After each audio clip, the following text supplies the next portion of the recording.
Mega brother నాగబాబుకు AP CM Chandrababu bumper offer ప్రకటించారు. త్వరలో ఏపీ మంత్రిగా ప్రమాణ స్వీకారం చేయనున్నారు.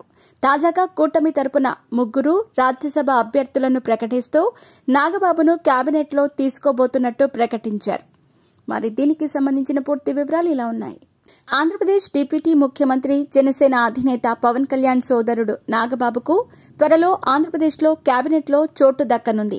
ఏపీలో 25 మంత్రి పదవులకు అవకాశం ఉంది. ప్రస్తుతం 24 మంది మంత్రులున్నారు. జనసేన నుంచి కేబినెట్లో పవన్ కళ్యాణ్, కందుల దుర్గేష్, నాదెండ్ల మనోహర్ కొనసాగుతున్నారు. మీ పెట్స్ కి గ్రూమింగ్ నుంచి బర్త్డే సెలబ్రేషన్స్ వరకు అన్నింటిలో మంచి ఆఫర్స్ ని మాయా టైల్స్ అండ్ ట్రయల్స్ వారు మీ ముందుకి తీసుకుని వచ్చారు. ఎక్కడో కాదు, మన బాజ్పల్లిలో. Phone number 8985555318. కూటమి పొత్తుల్లో భాగంగా జనసేనకు 4, బీజేపీకి 1 మంత్రి పదవి ఇవ్వాల్సి ఉంది. దాంతో భర్తీ కావాల్సిన ఆ 4 స్థానంలో నాగబాబుకు అవకాశం కల్పించనున్నారు. త్వరలో నాగబాబు ఒక్కరే ప్రమాణ స్వీకారం చేయనున్నారు.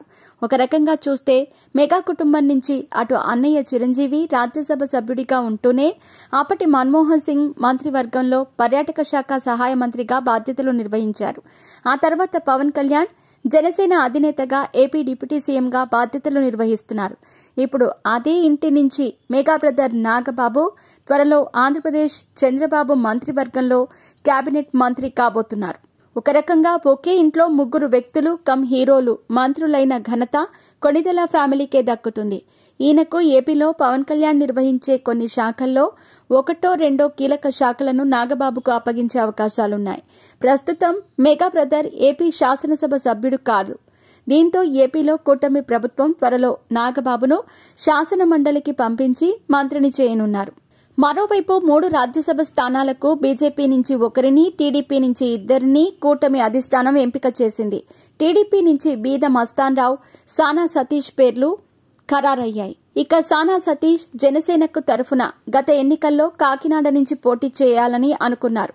ఏదో కారణాల రీత్యా పక్కకు తప్పుకున్నారు.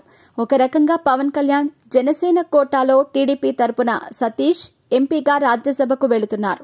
మరోవైపు బీజేపీ తరపున ఆర్ కృష్ణయ్య రాజ్యసభకు నామినేట్ చేశారు. రేపు నామినేషన్ కి చివరి రోజు కాబట్టి ఈ 3 నామినేషన్ పత్రాలు దాఖలు చేయనున్నారు. పోటీలో ఎవరూ లేకపోవడంతో వీరి ఎన్నికల ఏకగ్రీవం కానుంది.